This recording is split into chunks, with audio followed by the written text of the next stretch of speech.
your production. Now, in your SIT and dev environment, you are using a Pega version. Pega version, for example, Pega version 8.8. Okay, and to run this Pega version, your SIT or this dev environment. So this is a dev server basically, and this is your production server. Okay, so to run this, to install any 8.8 or any Pega version, what you need basically. So most of you have already gone through the migration, is that POC, right? That we have, that how to install the Pega 7.4 version and how do we migrate. So while doing that, what are the basic things that we need? We need a to install a Pega. What we need is we need a Java. Okay, a Java specific version which is compatible to that particular Pega version. Then we need a Tomcat version, right, which is compatible to specific Pega version. Then we'll need a database version which is compatible to a specific Pega version, right? And there will be some other libraries associated with these. So these are all required to run this particular application. Now, what happens is we have a scenario where now we want to deploy this whatever the jar that you have of your Pega application, okay, that you want to deploy now into production, right?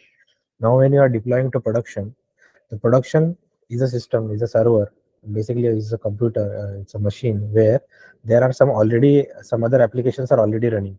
Okay, there is application 1, there is application 2, which are already running. Okay, and these applications are, for example, here the Java that we are using in dev environment is, for example, it is Java 8. Okay, and here we are using which in this production environment, which is Java 7. Okay, and the database version, which is, for example, database is Postgres, but the Postgres is 9 here, Postgres is 11 here, and here the database, for database, whatever the version that you are using is 9. Okay, Postgres 9, and this is the 7 version for your Java. This is your Java. This is Java 7, right? Now this is your production server, production machine, and these application versions are already installed, and there are some other applications which are already running. Now in this situation, if you want to migrate your Pega application to this production environment, then your Pega application won't work here, right? It will not run because this Java and the Postgres versions are not compatible with your Pega application version, right? Now in this situation, if it is if you when you deploy to production, it will not work. Now what is the solution to this? Can anybody tell what is the solution? One thing you will say that you will upgrade these two versions, right? But if you upgrade these two, what are the current applications, they won't be able to work properly because they are compatible with these two versions. So what is the solution? To forget, for now, just forget that there is a Docker in the real world. Okay, now in this situation, what is the solution that people used to do previously, or what is the solution that right now you can think of? Can anybody tell? How can we do this? We may think of like having the server with the same configuration.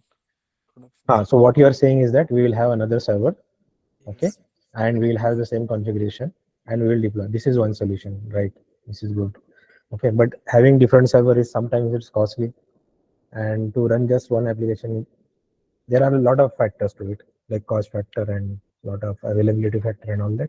But let's say that this is one of the solutions. Okay, fine. What is another solution that we have? Who else can think of what is another solution? Can anybody? You can guess the answer also. It's not that difficult. We may use the same system, that previous server, to configure for that production This same application. server. You okay? If One it is solution. possible, No, this is a dev now. That too you can't do it, right? You have to set up some different server for the production.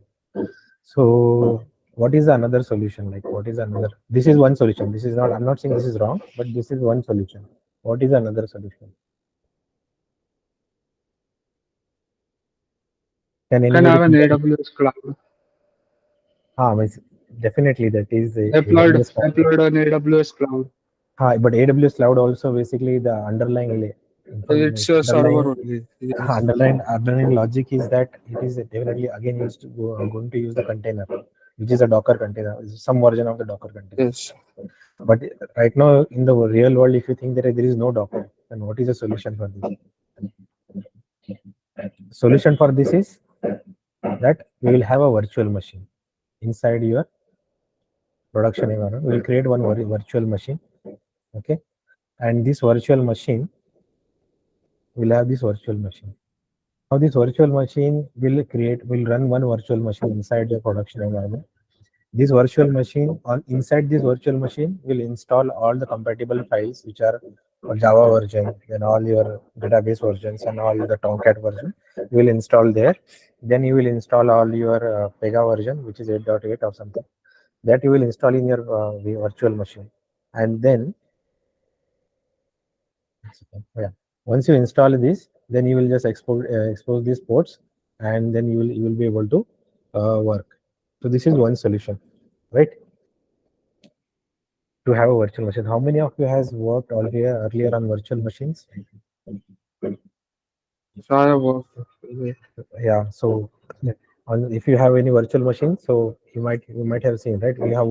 You already have one computer. On top of it, you will run that very heavy software of virtual machine. Pega used to provide VMs earlier instead of personal edition before. For different clients we have used like VMware. VMware. I'm talking about VMware, the software that is because, right? The VMware. Yes, correct. So VMware. you open the VMware and Yes. then inside it will have it can have its own OS, right? So when it has own OS, so it is very heavy. It is not lightweight. It takes a lot of time Yes. to boot, and then it is an independent machine in itself, right? So when we are doing like this, so it's a very heavy, and it is so what if that and the major thing is that every this is a production server, right? It has its own operating system, okay. VM will also have its own operating system, okay.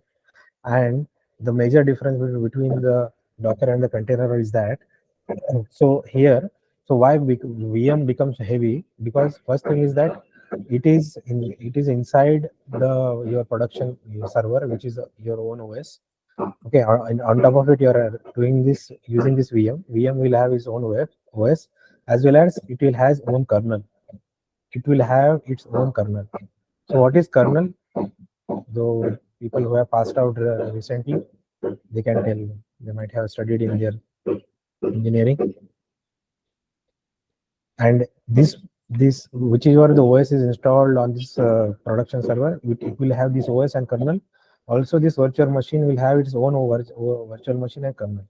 And when I run a particular virtual machine on this production server, so what is going to happen is that this prod server, for example, it is having, for example, a 16 GB RAM. Then while installing a VM, I have to set we have to set that particular RAM will be used for this particular VM. So for example, I am while running the VM, so I have to fix a particular RAM for this, which will be around 8, for example, 8 GB of RAM, which is already fixed, and remaining 8 GB will be used for this. Although sometimes my application is not using this 8 GB of RAM from our server, but still it will be stuck with it, and nobody means this application won't be able to use this particular RAM. So this will be fixed for this, and so this is one more problem with this virtual machine. So I just asked one question for this, recently, that what is kernel? Who can tell what is kernel? Like Kunal and Aditya, who has recently passed out, they should be knowing, right, what the kernel is. Kernel, I think the central part of the operating system. Operating system uses kernel. Yes. Actually, the kernel is basically it is a main program of our operating system which interacts with the hardware and our application, right? And it does all the things like memory management and program multi-threading. Everything is handled by our kernel. So here there are various problems that we have identified with the virtual machine. First thing is that it is having its own kernel, which is a very heavy application. Then it is going to hoard on the resources which are already of our existing server, and the resources are not being managed effectively. So can we do something? Means now the solution. Now let's go one step ahead and identify. Can we do something that so that if this we can have a virtual machine, it will have its own OS, but can we share the kernel with the our existing server? If that is possible, and we'll share the RAM also, and we use the RAM which is required uh, by our application which is inside the VM, not by the VM itself. If we do that, then our RAM usage will also go down heavily, and also as we are sharing a kernel, that huge application is not required. So if we do that, if we solve this problem by this way, then our virtual machine will become lightweight, right? If we solve this, if I remove this kernel from here and if I share this kernel from our product, with our main operating system, which is our main server, right? So our virtual machine will become very light. So once we do that, that light virtual machine, we call it as a Docker. We call it as a Docker container, not Docker, but we call it as a container. So this is our container.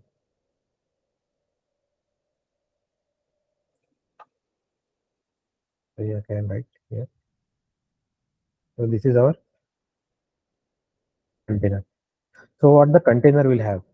Container will share the services of will share the kernel. It is going to be very lightweight. It will have its own OS, and it will also use the RAM which is associated with the main server.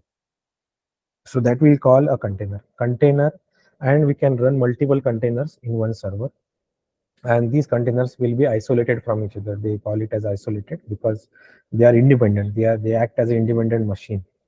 Okay, so let's go back to our PPT. Any question till now? Not from my side. You understood what I was saying? Yeah, Vivek. We are Okay. getting. Okay. So this is what is the main difference that I was talking about, that we have a host OS. So this is virtual machine versus Docker. So the left side diagram that we have here. So this is how the virtual machine is present, and right side diagram that we have here is associated like how Docker containers run. So this is a pictorial representation where we have a host OS. Here also we have a host OS. Here we have a hypervisor. Hypervisor basically a virtual machine. Okay, virtual machine will have its own OS, own binaries, libraries, and its own applications. Similarly, you can have multiple guest OS and multiple VMs here, and they are all having their own independent kernel. And in case of this Docker, we have a host OS, we have a Docker engine, and on top of it we have a container. So and container are sharing the kernel with our application, with our host OS. So as the main load of that particular VM or is offloaded to the host OS, the container becomes light. Okay, and once the container becomes light, they are easily being managed.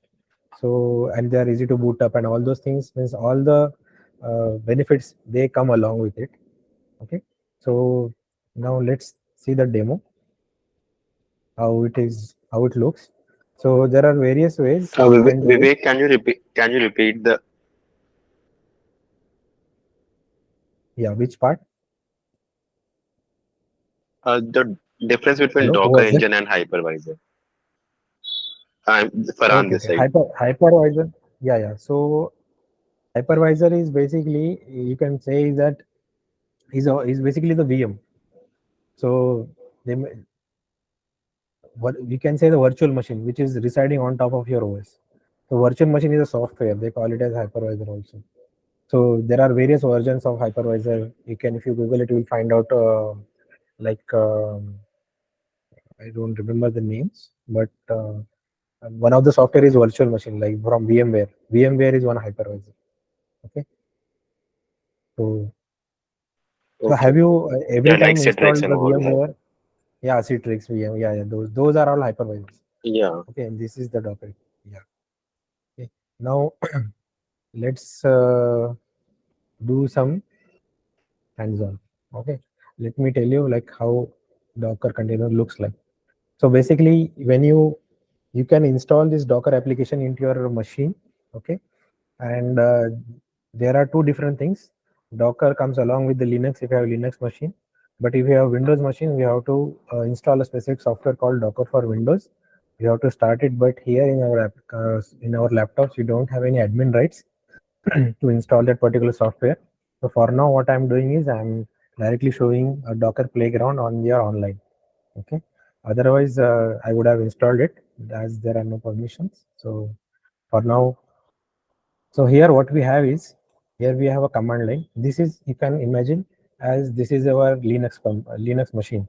So this right side that you see, it's an online portal, but you can imagine this is your Linux root. Okay. Now I will run one command from here. So what it is saying, now the command has been run on this particular Docker, this particular Linux machine, and you saw that it is getting executed. Now let's start our first container. So what the container is? Container is a lightweight VM. Okay. Now I am running this command. Docker is already installed on this Linux machine. Now I am running the command. Okay. Docker container run hello world. Okay. Now I have clicked on it. Now something has happened here, and you can see that hello from Docker has come. Now what has happened in the backend?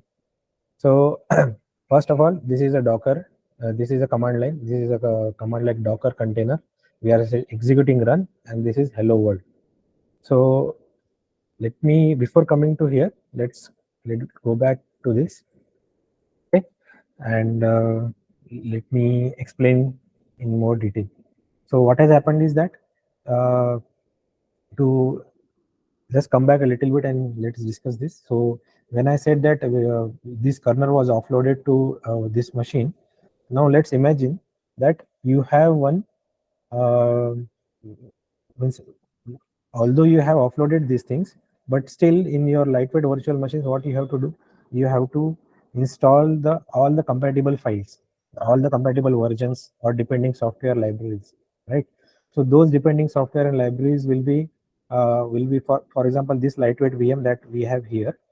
So what you are going to do is that although you have uploaded the container, what you are going to do is you have to come here, go to this VM, okay, and you are going to install Java, which is 8, and Postgres 11 and everything, and the Tomcat server, which is compatible to 8 version, right? You are going to do this manually. Now think about a scenario where, and then you are going to install your Pega 8.8 version. Now these all the steps that you did, let's do one. Can it be then all the these are also like we have to think, and you have to make sure that everything you are doing step by step, one by one after the another, and then you are going to execute it so that the setup is going to be executed. Now imagine if you have one file. Okay, now let's say you have one file. In this file you will mention that what are the steps that you are going to do when you are going to boot this particular VM. Let's say this VM is our lightweight VM because the kernel that we had here, that we have already uploaded. Now the next solution that they have thought is, although we got this lightweight VM, then we are doing all these things manually. What if you have a file, and this file will just do the instructions? Like for example, when you have the light VM that we have, first thing that we are going to do, we are going to install one OS. Okay, OS could be Ubuntu, Linux, Alpine, anything. Okay, so this is then what we are going to do, we are going to install Java. Then what we are going to do, we are going to install Tomcat. We are going to install database server. Then we are doing the things like we are install the Pega version. Then we have to move the files accordingly so that particular setup is completed. Those steps are also here. Now we have these all steps written in one file. Then will it be great that if I just run the file, okay, I have this file, I'll write all the steps in one file, and if I run the file, automatically my VM will set up and it will start running? Wouldn't it be very great? So that's what the Docker file concept has come into a picture. So this file, once we want to run a container, first we'll create a Docker file for it. Okay, inside this file, we'll write all the steps that we are anyway going to do manually, and we will just run the file. Okay, and when we run the file, what is going to happen is it is going to start the container. It is going to execute all the steps one by one, and our Docker setup is ready. So now it is very easy, and it is uh, it won't take much time. And for developer also, they can maintain a consistent environment from dev to production. So in dev also, what you will do, once you created such file, you will use this file in your dev environment. If you want to do the setup in dev environment for all your 8.8 setup, what you will do, you will take this file, you will run, your Docker container is ready, your 8.8 setup is ready. Now you will take the same file, then you will put it into your production server, and you just run the file, and your SIT, dev, and your production, all three will be, your environment will be same, and it will be throughout consistent environment you will get in all the three environments. And once you do run the file in production, automatically your virtual machine will start running. So you won't face any problem that my dev environment is having these configurations and these libraries, and my production server has these configurations and these libraries. So how do I manage that? So you don't have to manage anything now. You will just take this file, you run the file, it will start the container, you execute whatever you want to do. You take this file again, you put into production or UAT, and just run it, and it will have the same consistent environment related settings. Now let's do one thing. Now, can this container file Wait, that we have? Yes, yes. wait, one question. So, to run this file, so means Docker file, okay? If suppose Mhm. we have already created and we want to run that one, so before that we need to install that Docker on that server Uh-huh. first of all. Then only Yes, yes, we yes, yes. just need. Yes, yes. You have to, means Docker software should be there in your machine. Then only you should be able to run it. Docker, when you install, I will go to that. Like, what are the things that Docker gives us, and how do we do that? So now, once you have this file, okay. Now, for example, now let what first first we had this problem that this server means these libraries are different. Then we solved that problem that using a VM. Now VM has a problem of kernel and using same memory, okay. And so what we did, we solved that problem again by removing the kernel and reusing the RAM. Okay. Now again we have, then there was a still problem of having the doing all the configurations manually. So to do that, we created one more file. So one by one, we solve this problem one by one, step by step, and we come to this particular file. Now, still this file has some problem. What problem is? It's not a problem, but now we can go ahead like this. To move further, what we can do is, for example, this we have one file. Okay. Now I want to have another file. Okay, where I want to do all the steps what are given in this file till from this point to this point, and at the end there are some changes. So if I want to do that, the initially what people used to do is they used to create the same file again, and they'll just change in the end, right? Now this was a problem. No, for one small changes we used to have multiple Docker files, right? So this is again a big problem, like how many files you can maintain. So what is the solution to this? The solution to this is that let's break this file from, one second. Okay, let's break this file from here. Here we'll have all the basic configurations. Then here, whatever the Pega related configuration that we have, that we put into separate file. We'll put into another file, Pega related configurations. And this file, which was basic configuration that we had, we will call this file inside this file, right? And whatever the file for only which is related to Pega configuration, that those only instructions that we will write here. So what has happened? Now I have created a layered structure. So what the layered structure is here right now for our Docker file. First layer is all basic configuration. Then all on top of it, I have created another file which is calling this file inside this, and it has the Pega related configuration. Now this layering is there.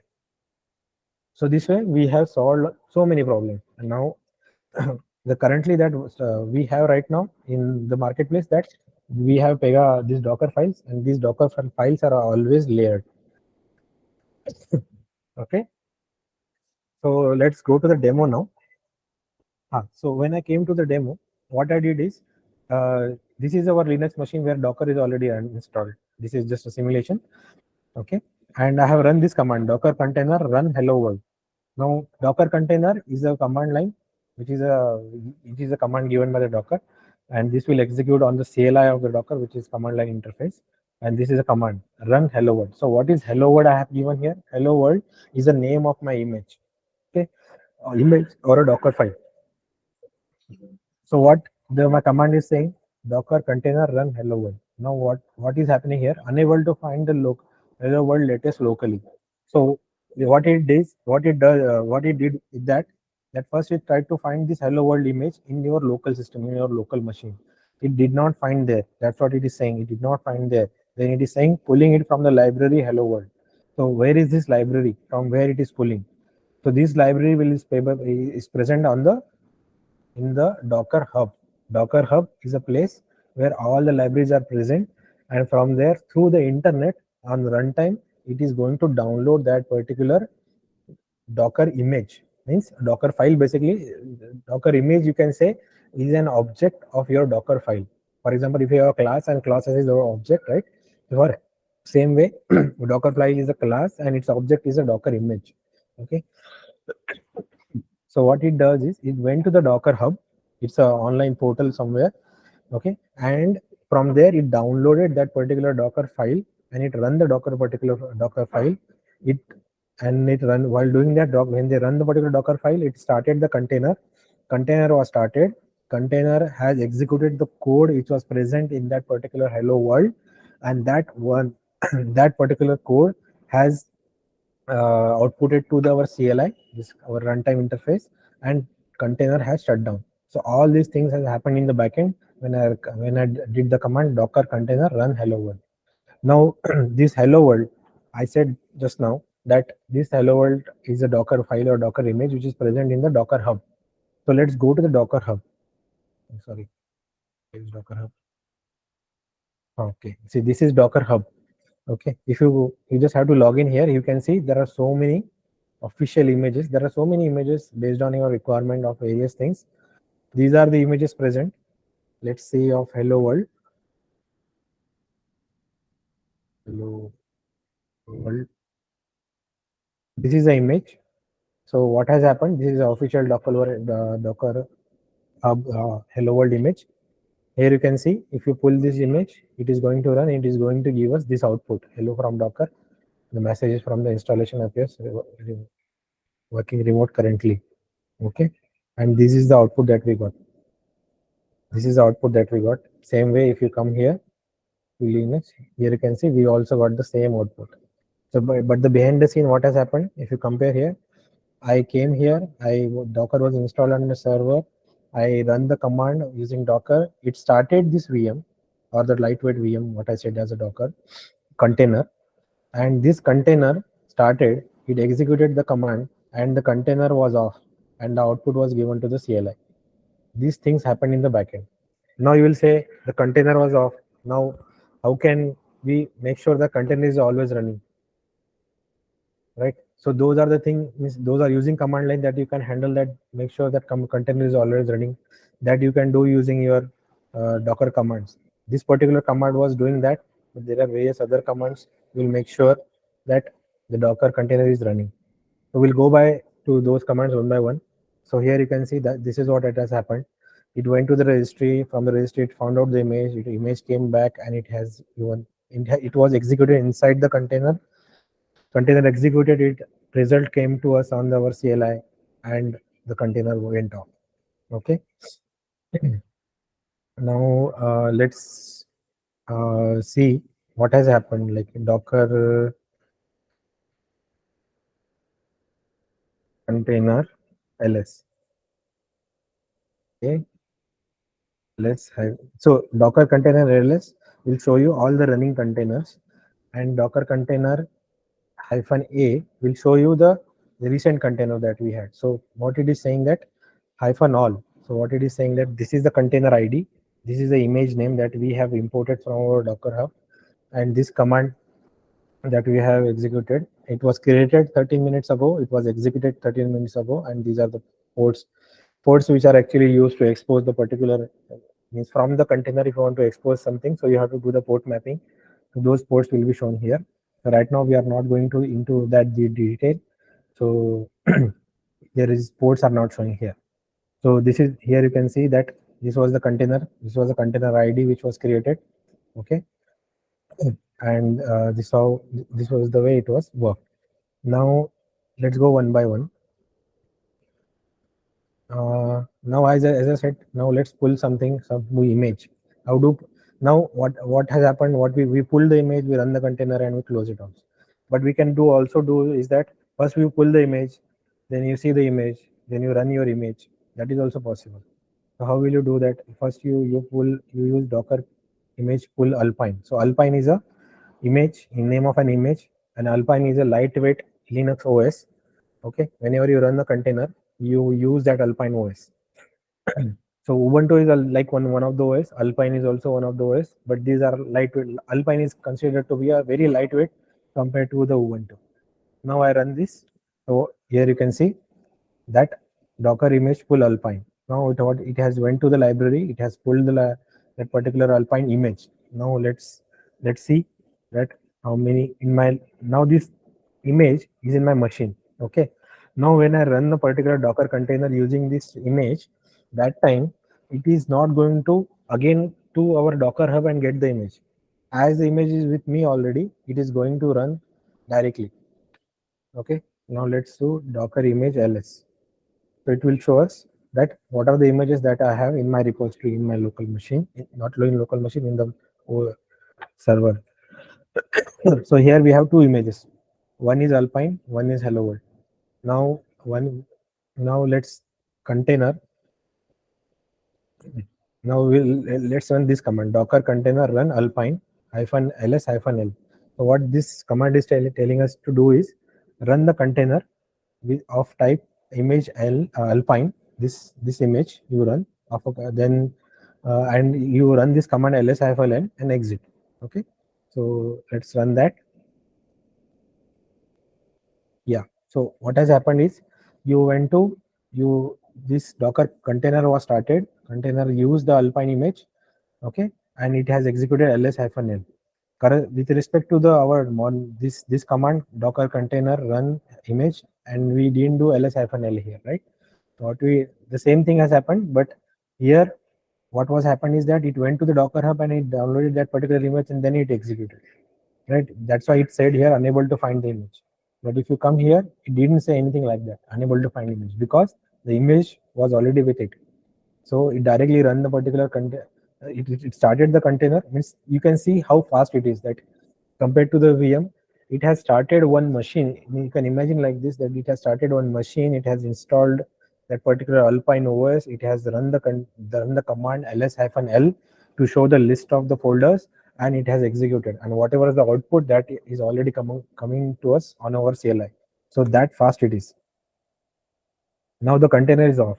Now let's go back and see our previous command. And Docker container ls-a. Now you will see that I have run 2 times this one. 12 seconds ago, this container, see, this container was created. Again, another container was created.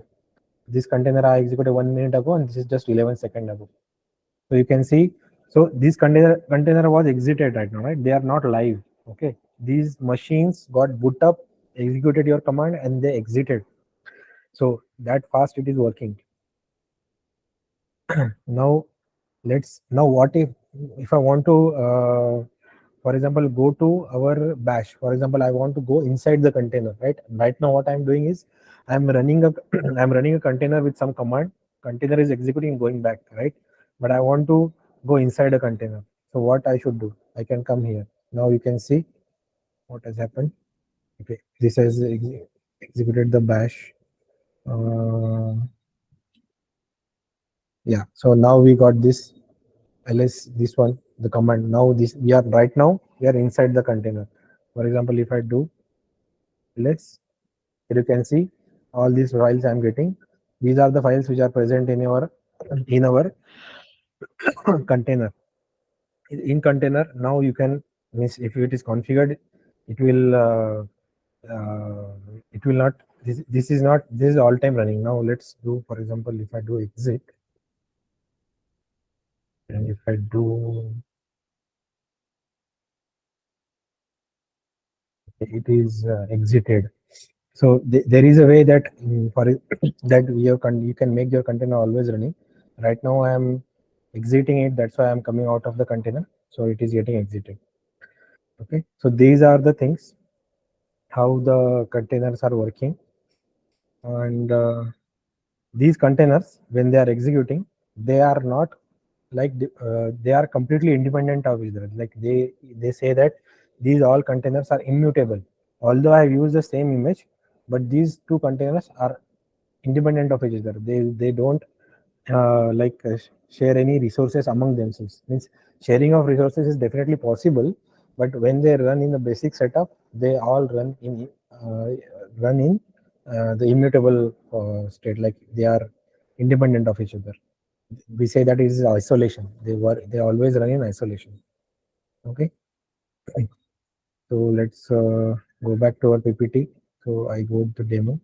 Then, like I said, like there are three main components of Docker, like Docker daemon. Docker daemon is like a server where it's a runtime, or it's a thread which runs all your containers.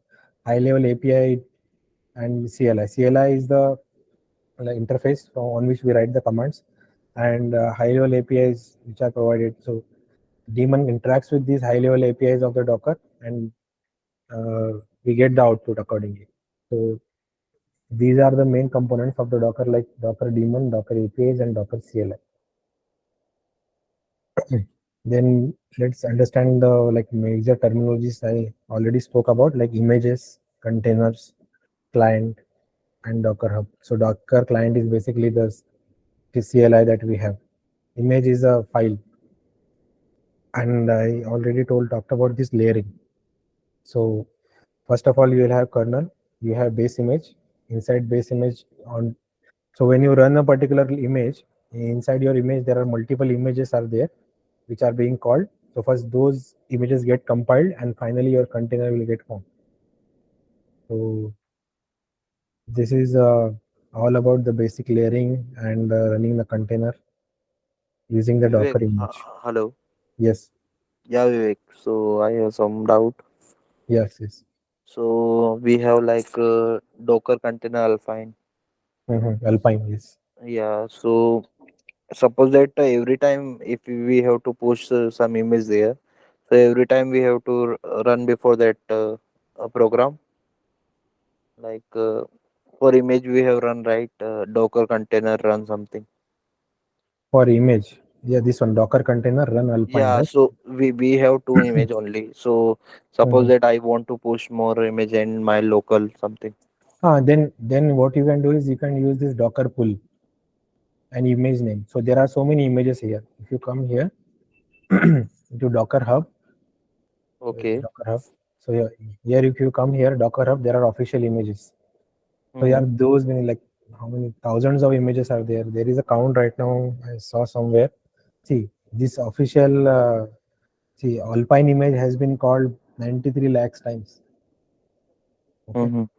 So so these images are here in Docker Hub. You can this is like open repository, and when you run this command through your CLI, it will. But one thing you have to make sure that if you are running on your machine, okay, so you make sure your machine is connected to open internet. Okay, if it is not connected to open internet, then in that case you will face the problem.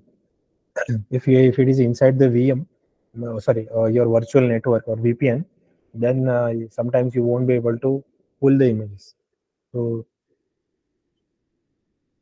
that is and when you are using Windows environment, so sometimes you face a lot of issues with that. But otherwise, most of the time it works fine. If you have Linux machine, it works fine. If you want to pull multiple images, then what we have to do? Yeah, you have to go to your you have to go to your command line, but you Okay. should have Docker installed. Then you Yeah. can pull as many number of images you want. You can go to the Docker Hub and pull. The command is Docker pull, Docker image pull, and name of the image, which is Alpine.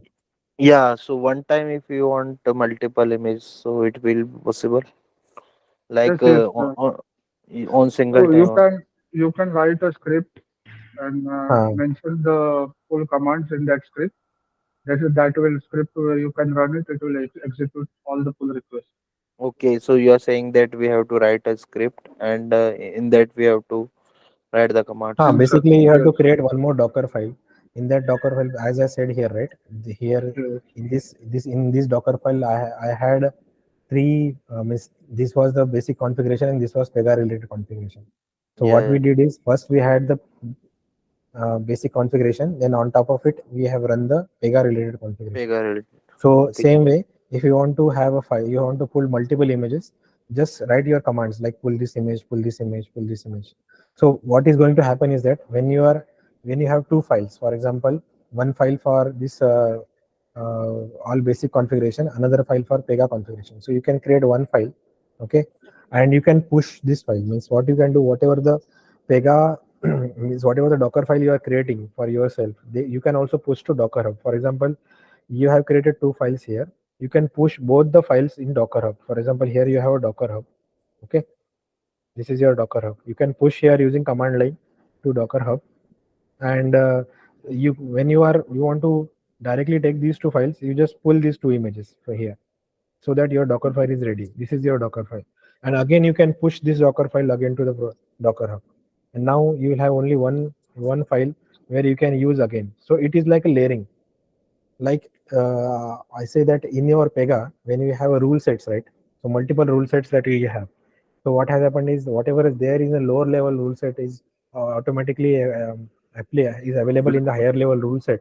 Same way the layering structure happens here. So whatever here, if you go this diagram, so I have added this diagram just to get a feel or imagination like how it is actually running. So whatever is available here is already available here, and same way the layering happens. In that way you can create your Docker file. Docker file have an extension called, its name is Docker file, and it will be a YAML format, YAML, and you have to put all your commands there one by one. And at the end, whatever is the last image will be there. It will consider all the bottom images, and then the container will start. Container right now I didn't show you the running container, but usually when the container when you run the container starts, then it has already used all the images at the bottom. Then it will have everything. So, Vivek, one more thing. You Okay. can mention, as you said earlier, you can mention one image file in another image file also to get Yes, its yes. content. So that Yeah, is also flexibility in Docker rather than writing only one single script. We can have the partial other scripts also if you want to use for reusability, right? yes. Like here you're saying, we can use multiple. Means you can Docker file also we can use. So Docker file is basically means file and image. So you can say the image is a runtime of your Docker file. Docker file is your source code, and your Docker image is script. a Yes. runtime. So file is just like a Docker script. You File can is say. it will be Docker file is basically a .yaml file Yes, correct. uh, with the extension, and it acts as a source code for your image. And image is actually means you can use interchangeably, but the major difference is that it's like a runtime of your Docker file. What is the extension of image? Is it ISO? You can see here Docker image. When I pull the image, so this is see I have pulled the image, and image ID I have.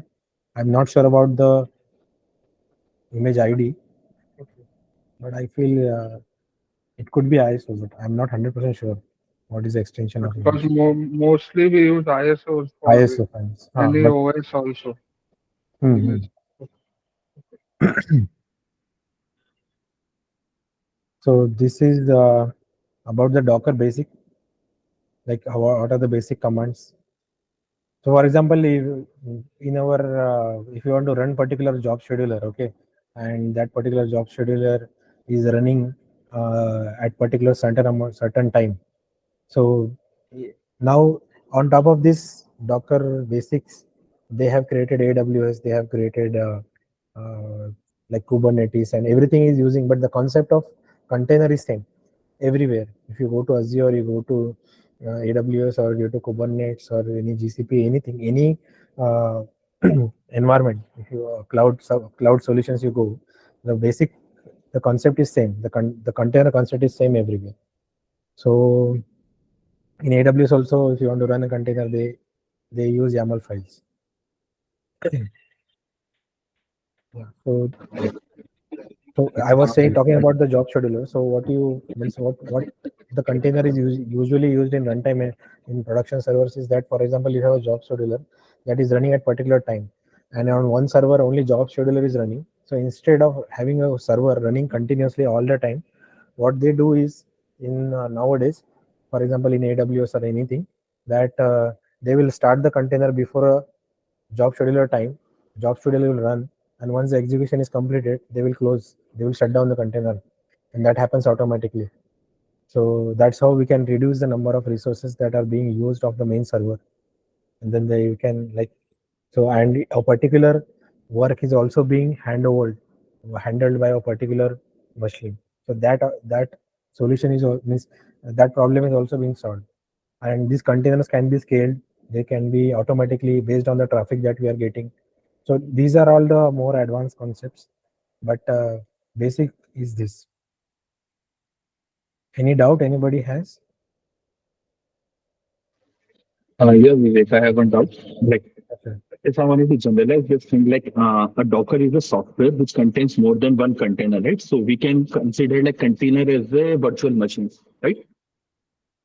Docker does not contain. Docker is able to helps to run the containers. It does Yeah, not but contain the container. It manages the containers. Yeah. yeah, it manages the container. So we can say like container is like a virtual machine in a Docker. Virtual machine. Yeah. Yes. And one more thing, like you said, Container like container yeah. is like a virtual machine. Yeah. With having, means I said like here, right? It is like a virtual machine, but it doesn't have its own kernel. It shares the kernel with. Yeah, it shares the uh, content. It's light. But It's very lightweight. light. It becomes very Okay. lightweight because of this. It becomes very light, and Okay. it also shares the RAM. So these difference all, it can be shared as a VM. It can be called as a VM, but these differences are very important. One, because Okay. if you only say the half sentence, Mhm. then people will think you don't know anything. The next sentence is very important. Okay. Yeah, and like all these containers share the one single data hub, right? So now now what? See, for application I can have one container. For my database also I can have another container, and all my other application containers I can have 3 application containers which are using this. Like for example, our database server that way. For example, here I have database server, and I have 2 application servers. Same way, I can have two Docker containers of application and 1 Docker container for our database, and these 2 are interacting with each other. Interaction is possible among them. Okay. Okay. Vivek, I have one question. Can we segregate nodes as a container in Docker? Or if I want one node, yeah. So basically, when you run a particular container, right? So when you specify the node type, like for example, -d node is a command usually used.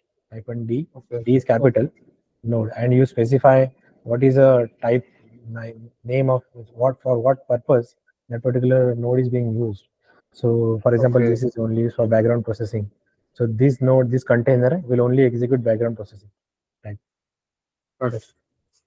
Because we usually have 2 nodes minimum in Yes, our yes. So production environment, as we yes, saw. So yes, we yes. can provide 2 containers saying that these are 2 different nodes for same application for different purpose. We can So- use the load balanced for both. Yes, yes. So basically, so these containers this topic container doesn't work in isolation. Okay, this will this was the basic, like what the container means. But for example, if you are running in AWS, for example, AWS in the backend will have various types of other encapsulation over the your containers. Like your AWS provide various solutions. For example, EC2, Fargate. Okay, Yes. and all these things are being there is AWS has its own load balancer. So when you run the container is also independent. Like you can imagine, like it's an independent node. Okay, and all the load balancing is being taken care of by the complete solution itself. Yes. You can Engine have, on that. yeah. Okay. Yeah, you were saying something. You can ask. Yeah, that was from my side. Okay. So, any other question? Yeah, just regarding this node segregation. So, Okay. yeah, that may be a different topic to see how we configure the node in Okay. So, container environment. okay. So when you run a particular YAML file for your container, okay. So for example, you're running a container. That time you can specify -d node property.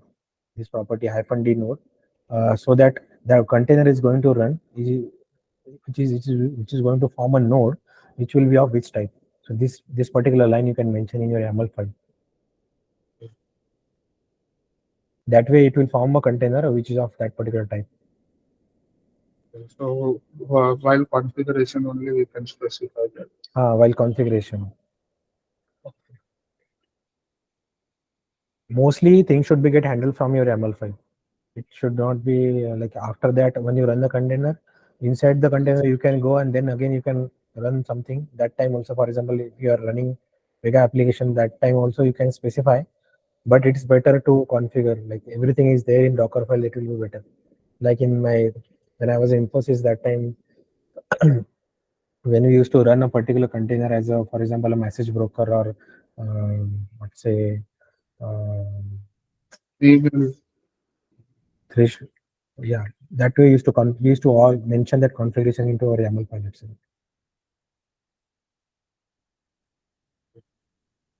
Any other doubt anybody has? Or something is not clear, you can ask me, I will repeat again. Aditya? No, we got the basic idea, Vivek.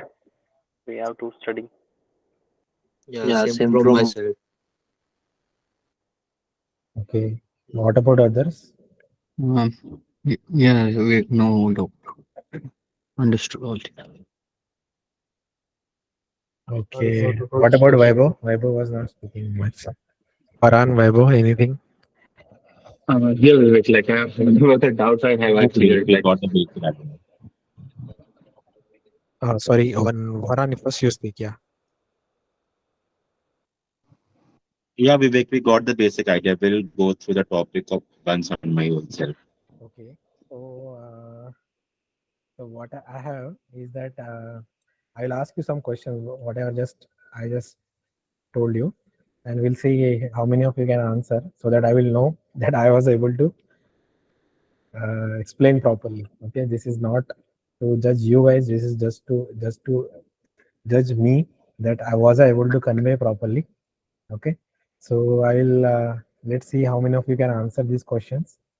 These are not much, they're just basic. Okay, so let's start with this question: that markup language used to write a Docker file configuration is YAML.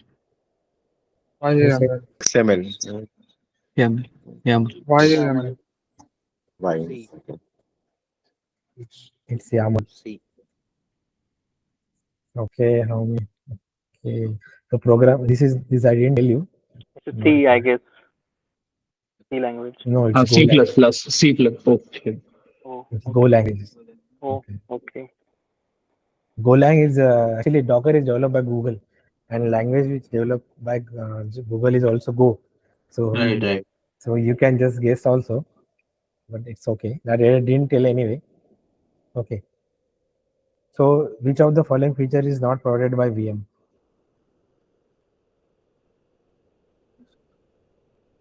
All of the Scalability. above. D option. Yeah, option is C. Application portability. Yes, no. Anyway, what is Docker? A. पढ़ तो लिया है पहले.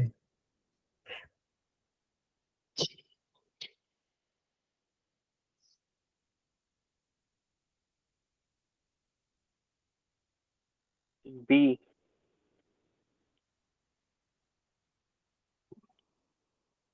But sir दोनों B. दोनों पे चलता है ना, based upon Linux B. Okay. Shipping open source ही है ना, ए रहेगा sir. answer is A. Right Open source answer. है। Right. So basically, Brock. So what usually happens is when you deploy a code, the code is going, but with the code we are also with YAML file. What we are also doing, we are shipping the infrastructure also with the code. Okay, to maintain the consistency. Now Docker containers share the same OS. True or false? Yes. True. No. No false. B They're option. different way. A, bhai. What? This is difficult. They share the same OS. And the base layer is same OS. Which But- sentence describe better? Which sentence describes Docker better?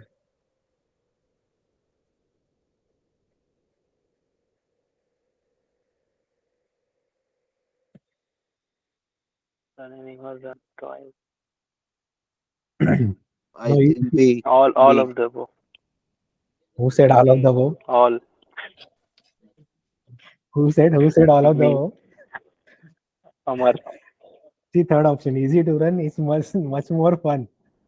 Okay, B, so this B. is not an answer. B is right answer. B might be. Run everywhere. It should be fun, right? Otherwise, It's not other things are limited difficult. choice. हमारा There भी घर is पे तो not- funny fun हो रहा है। Yeah. No, if you are, means you should be able to answer this question. Otherwise, B might. Yeah, B B is option. right answer. B is answer.